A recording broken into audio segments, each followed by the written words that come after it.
Здравствуйте! Любому ребенку без семьи плохо, даже если он живет в самом лучшем детском доме, финансируемом по самым высоким стандартам. Поэтому уже давно назрела необходимость деньги, выделяемые на содержание детских домов, перенаправить на поддержку Института профессиональных семей приемных родителей.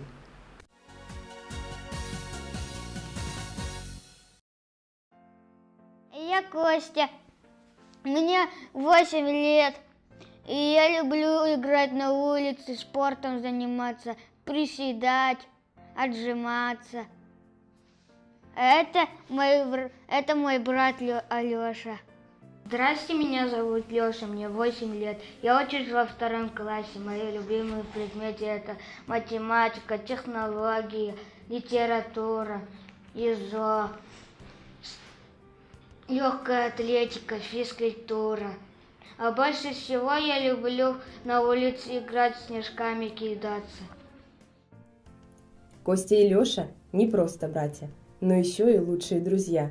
Они неразлучны. Ребята любят поиграть и подурачиться вместе, но и делу время знают. Мальчишки старательны в учебе, но им пока еще необходима поддержка взрослых при выполнении домашнего задания. Братья не пропускают ни одного мероприятия. Костя больше любит спортивные соревнования, а Леша – коллективные творческие дела. Они с готовностью относятся к общественным поручениям и любят похвалу. Я хочу стать больше всех водителем, потому что я хочу больше всех большую машину. Алексей – общительный, трудолюбивый и ответственный мальчик. Он любит ходить в школу. У него много друзей среди одноклассников и много любимых предметов. У Леши хорошо развита память. Он дисциплинирован. Поэтому Алексей не бросает начатое дело и стремится выполнить его качественно. Лешины любимые развлечения – игры и мозаика.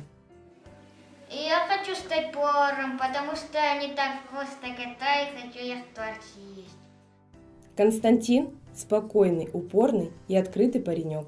Для него очень важно отстоять справедливость.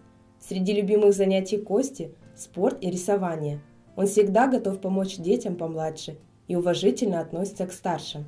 Да и с поддержанием порядка в своих вещах Костик справляется без проблем.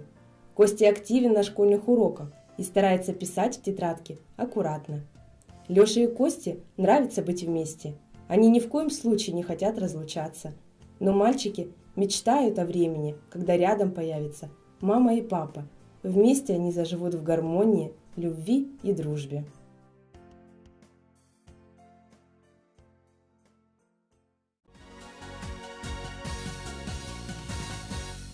Сегодня мы расскажем о приемной семье Кайдаловых из города Якутска. С Татьяной мы познакомились на форуме приемных семей в августе прошлого года. В начале этого года по приглашению хозяйки дома мы побывали у них в гостях. Встретили нас очень тепло. Дети приятно удивили нас своим радушием. Папа в этот день был на работе, и наша беседа проходила с Татьяной Валерьевной. Здравствуйте, Татьяна Валерьевна.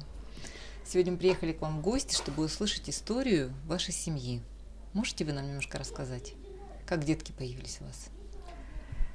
Но прежде чем начать рассказ о нашей семье, я бы хотела начать его с моей семьи. Потому что все начинается с детства. Мировоззрение женщины, девушки, семьи начинается от женщины, скажем, от семьи, где она родилась. Я родилась в Анварском Улусе, село Соскалах. Это далекий северный край у моря Лаптевых. Мои родители оба учителя, очень долго проработали в школе, и сейчас они на заслуженном отдыхе. Вырастили нас 7 детей, 3 мальчиков и 4 девочек. Отдельно хочу рассказать про маму. Мама у меня учительница начальных классов, служебный учитель Российской Федерации, учитель учителей, первый учитель. Но у нее знаков и этих очень много. И вот мы очень дружные, дети выросли, скажем, мы повзрослели, у всех семьи. По маминым стопам я выбрала учителя начальных классов. Средняя сестренка.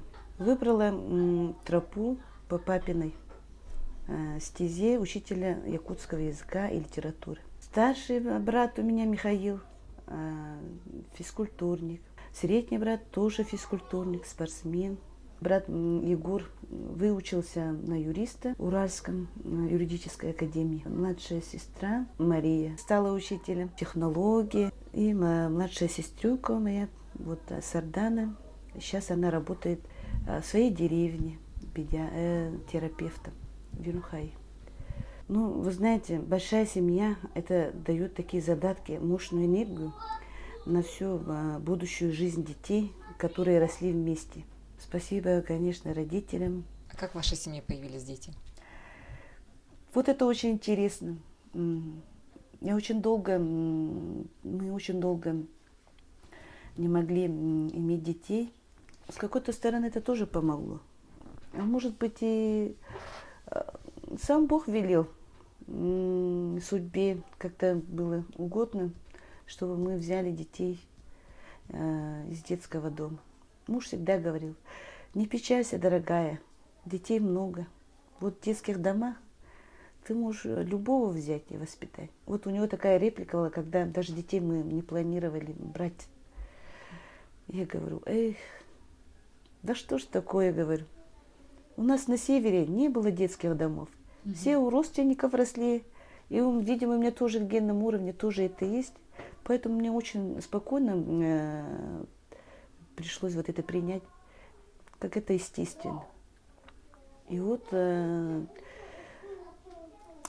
девочку нашу удочерили с 4 месяцев. Я как бы ее нянчу. Поэтому все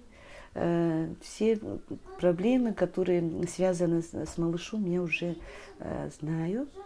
И очень хорошо даже прошла. Мне не было трудно возиться с малышом. Поэтому девочка моя, она как бы уже очень уже моя собственная. Как будто сама родила.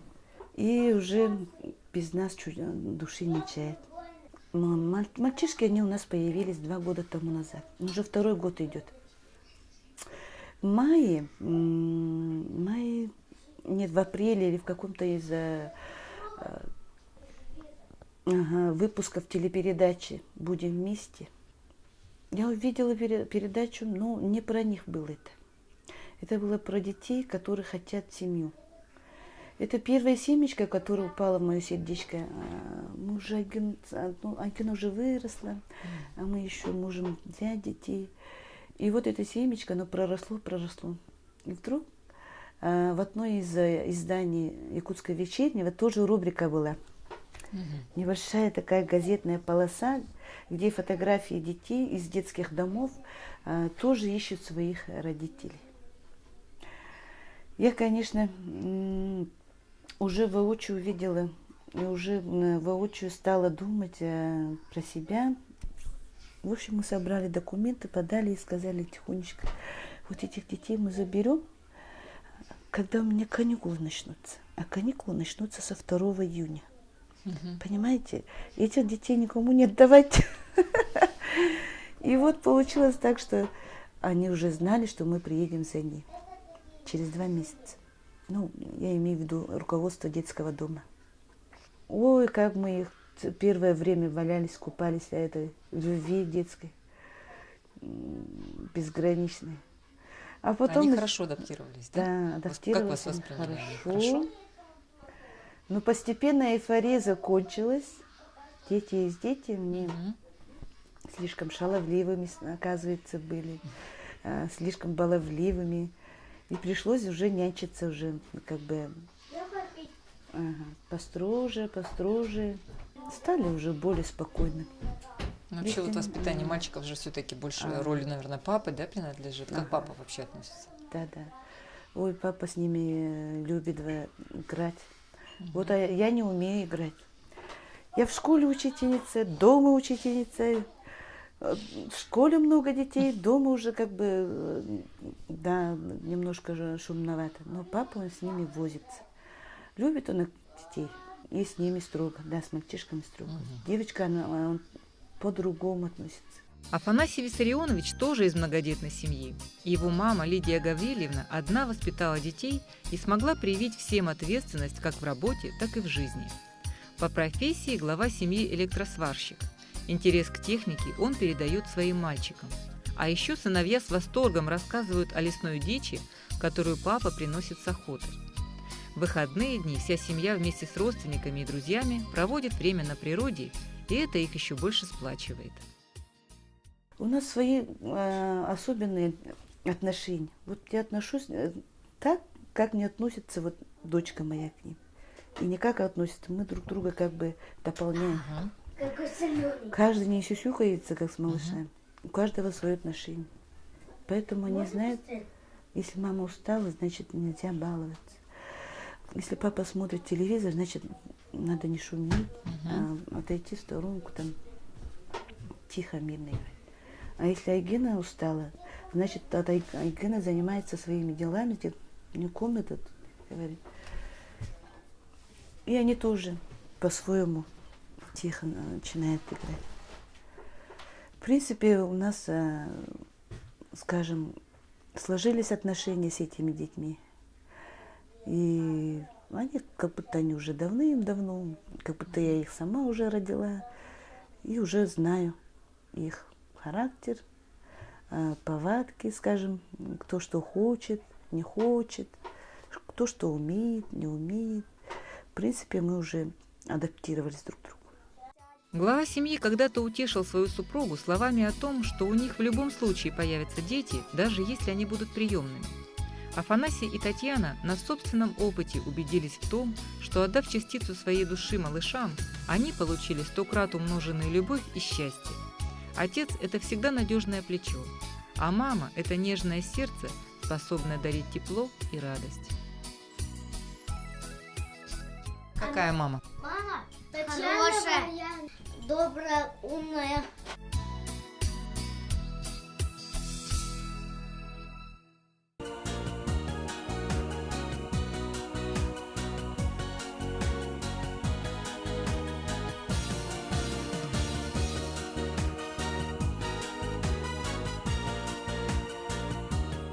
Международный детский фонд «Дети Саха-Азия» объявляет конкурс «Мои достижения» среди детей 10-14 лет. Принять участие могут школьники, имеющие достижения в различных сферах жизни. Победителей ждет поездка в Москву на празднование Международного дня защиты детей. Конкурс проводится заочно, заявки принимаются в электронном виде. Подробности на сайте sahaazia.ru и по телефону 42 13 37.